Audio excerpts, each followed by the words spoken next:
বদলা বনাম অভিষেকের শিক্ষা বদলা নিতে বদলের ডাক শুভেন্দুর। বিজেপিকে শিক্ষা দেওয়ার হুঁশিয়ারি অভিষেকের। ২৬-এর মহারণে হুঙ্কার শাসক বিরোধীর।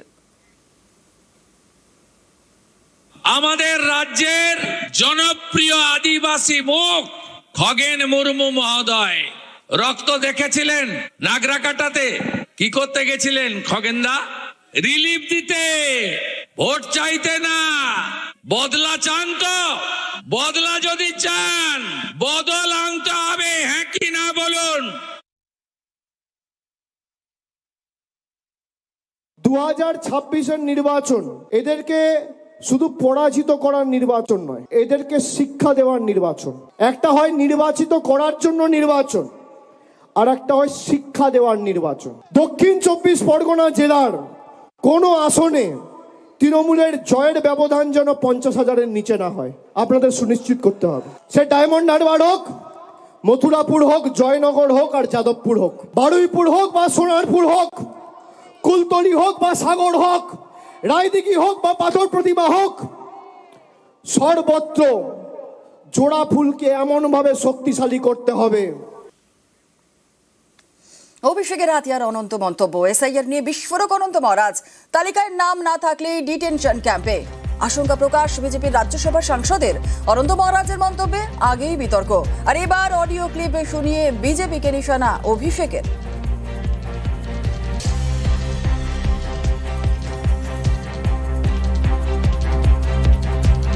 অনন্ত মহারাজ দেশের প্রধানমন্ত্রীকে পাকিস্তানি বলছে, আমি বলছি না। কে বলছে?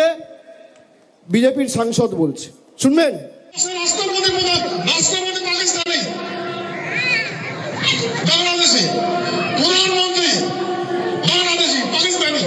বলছে ভারতবর্ষের প্রধানমন্ত্রী বাংলাদেশি। আমি বলছি না, বিজেপির এমপি বলছে। বিজেপির এমপি বলছে ভারতবর্ষের রাষ্ট্রপতি পাকিস্তানি আর ভারতবর্ষের প্রধানমন্ত্রী বাংলাদেশি। যে বিজেপি এমপিকে বিজেপির এমএলএরা ভোট দিয়ে নির্বাচিত করে রাজ্যসভায় পাঠিয়েছে, সেই বিজেপির এমপি অনন্ত মহারাজ ভারতবর্ষের প্রধানমন্ত্রীকে পাকিস্তানি আর বাংলাদেশি বলছে। কি বলেছিলেন বিজেপির রাজ্যসভার সাংসদ অনন্ত মহারাজ? যদি এতে কোনো ভোটার লিস্টের নাম না আসে, তোমার ব্যাংক ট্যাঙ্ক সব ফ্রিজ হয়ে যাবে, কোনো সুবিধা পাবেন না। গৃহমন্ত্রী কইছে ডিটেনশন ক্যাম্প বানাবে, অর্গানাইজারদের নাম উঠে নেই ওদের রাখবে, তারপর প্রমাণ করবে তোমরা কোন দেশি না এই ঢাকার দেশি। আরে আমরা তো এই ঢাকার মানুষের প্রমাণটা খাই করবে? যেগুলার হাতত খাতা কলম ওলে তো বাংলাদেশি, ওলে তো পাকিস্তানি, ওলে মানুষ তো পাকিস্তান থেকে আসছে। ভারতবর্ষের রাষ্ট্রপতি পাকিস্তানি বাংলাদেশি, প্রধানমন্ত্রী বাংলাদেশি পাকিস্তানি, রাজ্যপাল পাকিস্তানি বাংলাদেশি, পুলিশ প্রশাসনের প্রায় মানুষই বাংলাদেশি, লিডার গুলো সব বাংলাদেশি। তাহলে আমার প্রমাণপত্রটা কাজ দেখবে? সংবিধানে ক আছে, ওই সংবিধানের চেয়ারটা কাজ বসবে। সেদিনই অনন্ত মহারাজের মন্তব্য এড়িয়ে যান শ্রমিক ভট্টাচার্য। উনি কি বলেছেন আমার জানা নেই, আমি বিষয়ে মন্তব্য করতে চাই না। এসআইআর এর সঙ্গে ডিটেনশন ক্যাম্পের কোথাও কোনো সম্পর্ক নেই। বাংলাদেশি কিংবা পাকিস্তানি বলা অনন্ত মহারাজ বলেছেন। কাকে বলছেন? প্রধানমন্ত্রী কিংবা রাষ্ট্রপতি পাকিস্তানি। আমি একটু শুনিনি কোনোদিন বলেছেন বলে, আমার জানা নেই।